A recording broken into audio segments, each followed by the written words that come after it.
Tiangong இது சீன நாட்டின் விண்வெளி நிலையமாகும். டியாங்காங் சீனாவால் கட்டமைக்கப்பட்டு சீனாவின் அரசு நிறுவனமான சைனா மேன்ட் ஸ்பேஸ் ஏஜென்சியால் இயக்கப்படுகிறது.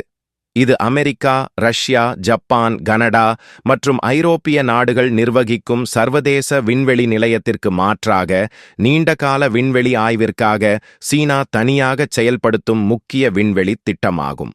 அதாவது டியாங்காங் என்பது சீனா தனது சொந்த விண்வெளி ஆய்வுக்காக LEO என்று அழைக்கப்படும் புவியின் கீழ் சுற்றுப்பாதையில் அமைத்துள்ள ஒரு விண்வெளி நிலையமாகும். ஹெவன்லி பேலஸ் என்று பொருள்படும் சீனாவின் இந்த டியாங்காங் விண்வெளி நிலையம் 2021 முதல் படிப்படியாக கட்டமைக்கப்பட்டு 2022ஆம் ஆண்டின் பிற்பகுதியில் நிறைவடைந்தது. மேலும் டியாங்காங் விண்வெளி நிலையம் தொடர்ந்து மிகப்பெரிய அளவில் மேம்படுத்தப்பட்டு வருகிறது.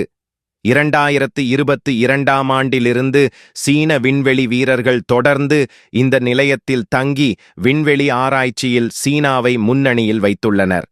6 மாதங்களுக்கு ஒரு முறை தலா 3 சீன விண்வெளி வீரர்கள் டியாங்காங் விண்வெளி நிலையத்தில் தங்கி ஆய்வுகளை மேற்கொள்கின்றனர். சீனா தனது டியாங்காங் விண்வெளி நிலையத்தை தற்போதுள்ள 3 தொகுதிகளிலிருந்து 6 தொகுதிகளாக விரிவுபடுத்த திட்டமிட்டுள்ளது. இந்த நடவடிக்கை விண்வெளித் துறையில் சீனாவின் ஆதிக்கத்தை பெருமளவில் அதிகரிக்கும்.